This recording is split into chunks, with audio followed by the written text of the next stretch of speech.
अभी हम लोग एसएससी बोर्ड में अंदर गए चेयरमैन से बात करने के लिए, उन्होंने कोई जवाब नहीं दिया। बस उन्होंने कहा कि मेरे ऊपर भी दबाव है, जैसा आगे से बोला जाता है वैसा मैं करता हूँ। किसका दबाव है इनके ऊपर? कहते हैं कि सरकार का मेरे ऊपर दबाव है, जैसा वो लोग कहते हैं वैसा हम करते हैं, हम कुछ नहीं कर सकते। हम तब तक लड़ेंगे, हमारी मांग ही है वर्दी दो या अर्थी दो, या तो ये हमें सामने से मार दे, हमें कोई एतराज नहीं है, या तो हमें वर्दी दे दे। सरकार से यही हमारी बस मांग है, हम यहाँ से उठने वाले नहीं हैं।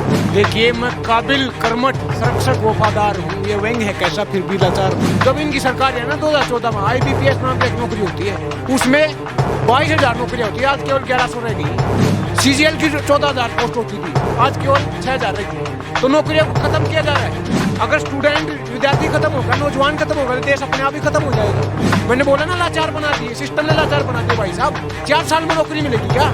कैसे चलेगा? ऐसे चलेगा क्या? मतलब। नमस्कार, मैं शिवम, आप देख रहे हैं online news India. SSC GD 2017 के छात्र लगातार दिल्ली के अंदर 1 महीने से सड़कों पर टहल रहे हैं, लेकिन सरकार सुनने के लिए तैयार नहीं है। और आज की तस्वीरें आप सब लोग देखिए, हम लोग स्टाफ सिलेक्शन कमीशन के दफ्तर के बाहर खड़े हुए हैं और ये तस्वीरें देखिए, जो युवा हैं यहाँ चल के आए हैं और अपना विरोध दर्ज करवा रहे हैं। इनकी मांग इतनी है कि निष्पक्ष रूप से जो इनका रिजल्ट आया है उसके अनुसार इन्हें भर्ती दिया जाए, इनको जॉब दिया जाए, लेकिन सरकार सुनने के लिए तैयार नहीं है। हकीकत क्या है ये आप सब लोग देख लीजिए। 2017 के SSC GD के एग्ज़ाम में 1 लाख से भी ज़्यादा अभ्यर्थी सफल हुए थे, लेकिन सिलेक्शन होता है मात्र 54,000 अभ्यर्थियों का। 60,000 की भर्ती होती है, उसमें भी पूरी भर्ती नहीं ली जाती, मात्र 54,000 लोगों को सिलेक्ट किया जाता है, बाकी लोगों को साइड कर दिया जाता है। और ये लड़ाई उसी की है। यहाँ पे देखिए, सैकड़ों के तादाद में लोग इकट्ठा हुए हैं और अपने मुद्दे को उठाने को बोल रहे हैं, लेकिन सरकार खामोश है, सुनने के लिए तैयार नहीं है। इनसे सीधा बात करते हैं। कई सारे वीडियो मैंने आप सब लोग के सामने इनसे जुड़े हुए दिखाए और एक बार फिर से आप सब लोग ये वीडियो देखिए। इन लोगों से बात करते हैं, क्या हैं इनके मुद्दे और कब तक की लड़ाई के लिए ये लोग तैयार हैं। आप बताइए, आप लोग कहाँ से आए हैं और लगभग 1 महीने से ज़्यादा हो गया आप लोग को दिल्ली में? जी सर, हम यूपी में चंदौली से आए हुए हैं सर। हमें यहाँ 1.5 महीने हो गए धीरे धीरे, लेकिन अभी हमारी सरकार कोई भी बात नहीं सुन रही है। हम लोग पहले तो गुरुद्वारा में रहते थे, बंगला साहब गुरुद्वारा में। दिल्ली पुलिस ने वहाँ भी हमें टॉर्चर करके वहाँ से हमें निकाल दिया। हमें कहीं पार्क में बैठने के लिए, कहीं नर्सरी में भी बैठने के लिए जगह नहीं देती। अगर हम कहीं रोड पे भी बैठे होते हैं तो बोलते हैं यहाँ से उठो, 144 धारा लागू है तुम्हारे लिए। चाहे वहाँ जेंट्स पुलिस रहे या ना रहे, जेंट्स पुलिस लेडीज़ के ऊपर भी हाथ उठाती है। यही चीज़ है। अभी हमारा 3 मार्च का बात है, BJP ऑफिस के बाहर हम लोग गए, वहाँ लेडीज़ कांस्टेबल कोई नहीं थी, जेंट्स कांस्टेबल से सबने लड़कियों का ऐसे ठूसा बस में, जैसे लगा कि लेडीज़ पुलिस हम लोगों को भर रही है। इन लोगों का ये रवैया है दिल्ली पुलिस के।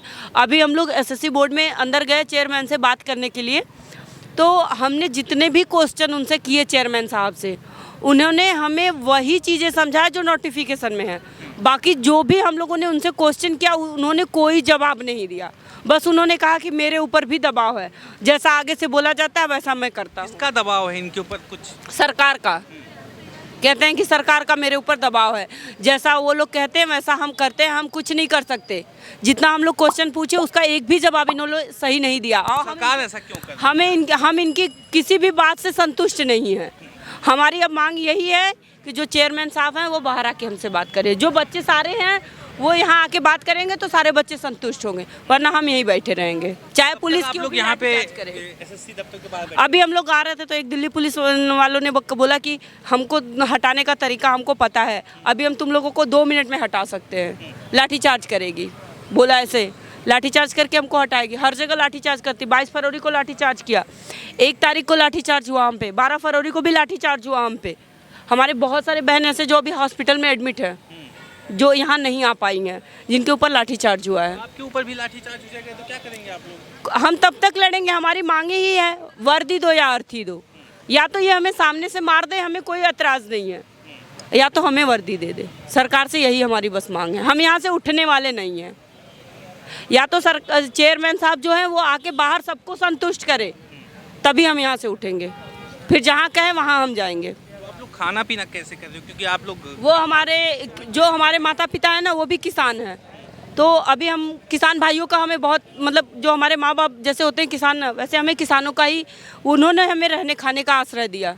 हम उनका बहुत शुक्रगुजार हैं जो कि उन्होंने हमें रहने और खाने का आश्रय दिया। वरना हम दिल्ली के सड़कों पे 1 महीने से घूम रहे हैं, हमारा कोई नहीं सुन रहा है।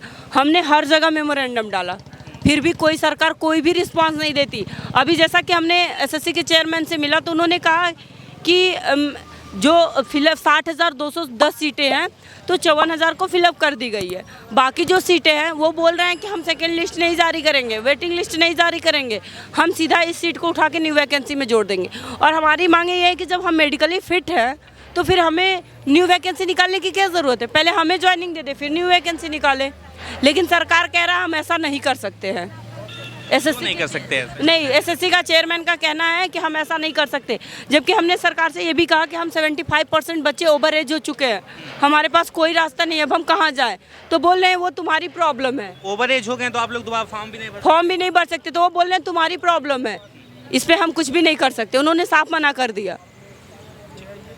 ये देखिए आप सब लोग, जो लोगों का गुस्सा है वो काफ़ी ज़्यादा है, क्योंकि जिस तरीके से सरकार का जो रवैया देखने को मिल रहा है, 3-3 साल लग जा रहे हैं रिजल्ट को आने के बाद, तब तक बहुत सारे बच्चे ओवर एज हो जाते हैं, उनको दोबारा मौका नहीं मिलता फॉर्म को डालने के लिए। तो ये सारी तकलीफ़ें हैं युवाओं की। और लोगों से बात करते हैं।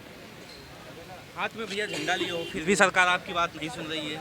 भैया सरकार बिल्कुल आंधी बहरी हो चुकी है। अगर सुन लेती तो हम लोग 1.5 महीना से जो रोड पर भटक रहे हैं, मार खा रहे हैं, और हमारे बार बार जो है पुलिस यहाँ पर हम लोग को लाठीचार्ज कर रहा है। हम लोग यहाँ रोते हैं घर पे, हम लोग की माँ बाप घर पे रोती है। अगर सरकार को ज़रा सा भी शर्म आती तो सुनती, हम लोग का बात सुनती। जब इलेक्शन के टाइम में कैसे जाते हैं हम लोगों से हाथ जोड़ने के लिए कि भैया हम लोग को वोट दे दो, वोट दे दो।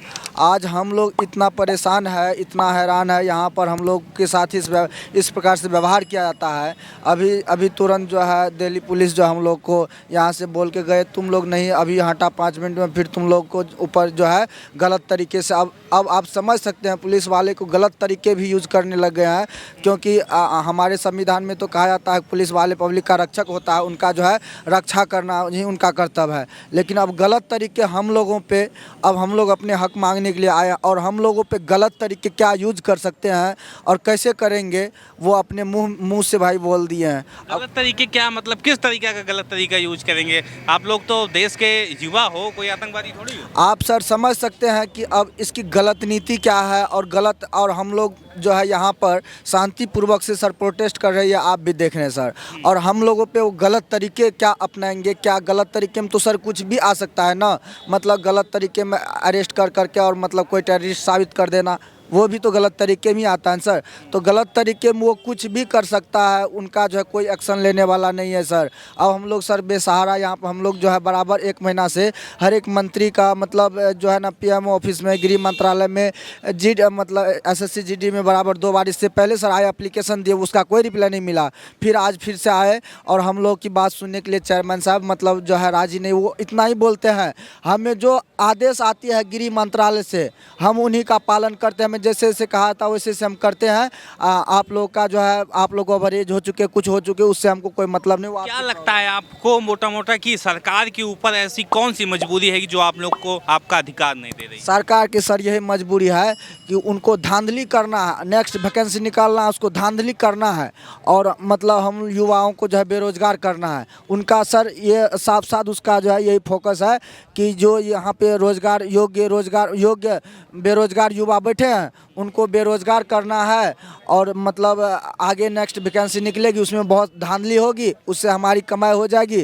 तो वही सर उनका मेन फोकस सर वही है। नई वैकेंसी निकाल के उन लोगों को ज्वाइनिंग देने की कोशिश कर रही है जो 2017 के वैकेंसी में छूट गए थे। लेकिन सच्चाई क्या है? सच्चाई ये है कि बहुत सारे बच्चे जो हैं वो ओवर एज हो चुके हैं, जिसकी वजह से वो भर्ती में शामिल नहीं हो सकते हैं। तो ये यहाँ की स्थिति चल रही है। और लोग यहाँ पे मौजूद हैं, इनसे बात करते हैं। ये जयदीप जी हैं, आप लोग ने इनको खूब देखा होगा। सरकार सुन नहीं रही है आप लोग की बात। देखिए, मैं काबिल, कर्मठ, संरक्षक, वफादार हूँ। ये व्यंग है कैसा, फिर भी लाचार हूँ। पढ़े लिखे होने के बावजूद नौकरी नहीं है। बोला ना मेरी बहन ने कि 75% और एज हो जाएंगे। यही तो है, यही तो बात है, सबसे बड़ी बात है। एक तो आप मुझे बता दो 2018 में एग्जाम हुआ, आज 2021 हो चुका है, 3-4 साल हो चुके हैं। 4 साल में भर्ती होगी क्या? 2014-15 में जो वैकेंसी निकली थी उनकी आज तक फिलअप नहीं हुआ है। ये क्या चल रहा है देश में? ऊपर से वैकेंसियाँ घटा रहे हैं साल दर साल। जब इनकी सरकार है ना 2014 में IBPS नाम की एक नौकरी होती है, उसमें 22,000 नौकरियाँ होती है, आज केवल 1100 रह गई हैं। CGL की 14,000 पोस्ट होती थी, आज केवल 6,000 रह गई है। तो नौकरियों को ख़त्म किया जा रहा है। अगर स्टूडेंट विद्यार्थी खत्म होगा, नौजवान खत्म होगा, तो देश अपने आप ही खत्म हो जाएगा। मैंने बोला ना, लाचार बना दिए, सिस्टम ने लाचार बना दिए भाई साहब। 4 साल में नौकरी मिलेगी क्या? कैसे चलेगा? ऐसे चलेगा क्या? मतलब दयनीय हालत, पैथेटिक कंडीशन हो चुकी है देश में, तानाशाही आ चुकी है। अब वो इकट्ठा हो गए पूरे देश को। मैं आपके चैनल से आह्वान करूंगा कि सब इकट्ठे हो जाओ, क्योंकि रोजगार चाहिए युवा को। 70% कह रहे हो तानाशाही आ गई, तो ये तानाशाही जाएगी कैसे? जाएगी, वो तो उसका भी इलाज करेंगे। तानाशाही का इलाज 2024 में होगा। बंगाल में भी हम करने की कोशिश कर रहे हैं, लेकिन अब बात आता तानाशाही जब जाएगी, सबसे पहले इकट्ठा होंगे। पहले बात से बात बनेगी ना, सबसे पहले इकट्ठे तो हो जाओ। तुम्हारे साथ क्या कंसर्न है, क्या दिक्कत है, क्या परेशानी है, उनको तो समझ लो सबसे पहले। जानकारी तो हो, भगत बन के बैठे हो यार आप। 70% देश की आबादी नौजवान है, युवा है, 30 साल के आसपास है। आपको रोजगार नहीं चाहिए? मंदिर मस्जिदों में घूम रहे हो आप, हिंदू खतरे में, गाय खतरे में। कौन सा लॉजिक है? ये नैरेटिव खड़ा किया गया है प्रोपेगेंडा सेट करके। इसी नाम पे राजनीति हो रही है देश में। राजनीति को खत्म किया जाए। युवाओं के जो 101 महीने से बैठे हैं, इनको सड़क पर भी नहीं बैठने दिया जा रहा। आर्टिकल 19 हमारे संविधान का गारंटी करता है, राइट टू प्रोटेस्ट की गारंटी देता है, उसको एक्सरसाइज कर रहे हैं। कोई गलत काम कर रहे हैं क्या? आप सुन नहीं रहे? ऊपर से लाठी चार्ज कर रहे हैं बार बार। कई हमारे साथी हॉस्पिटल में पड़े हैं, तोड़ के रख दिया सिस्टम ने भाई साहब। आज रोटी खतरे में, रोटी खतरे में, ये रोटी के लिए बैठे हैं। ये किसान मजदूर के औलाद हैं। मैं यही कहना चाहूँगा कि इकट्ठा हो जाओ सब, नहीं तो बारी बारी से सबका नंबर आएगा और इस देश को खत्म कर दिया जाएगा। युवाओं का गुस्सा जायज़ है, क्योंकि जिस आधार पे उनको नौकरी देने का वादा किया गया था, उन सभी पैमानों पे वो खरे उतरे, लेकिन फिर भी उन्हें जॉब नहीं मिल रही है। इसकी क्या वजह है, उसकी पड़ताल अभी जारी है, लेकिन सरकार जवाब देने के लिए बिल्कुल तैयार नहीं है। ये तस्वीरें देखिए आप सब लोग, सैकड़ों की तादाद में जो युवा हैं इकट्ठा होकर प्रदर्शन कर रहे हैं। और स्टाफ सिलेक्शन कमेटी SSC जो जिम्मेवारी लेती है इन लोग का एग्ज़ाम करवाने की, उसके सामने ये लोग खड़े होकर प्रदर्शन कर रहे हैं, लेकिन फिर भी सरकार सुनने के लिए तैयार नहीं है। बाकी आपकी राय क्या है इस वीडियो को देखने के बाद कमेंट बॉक्स में बताएं। साथ ही साथ चैनल को सब्सक्राइब करें, वीडियो को ज़्यादा से ज़्यादा शेयर करें।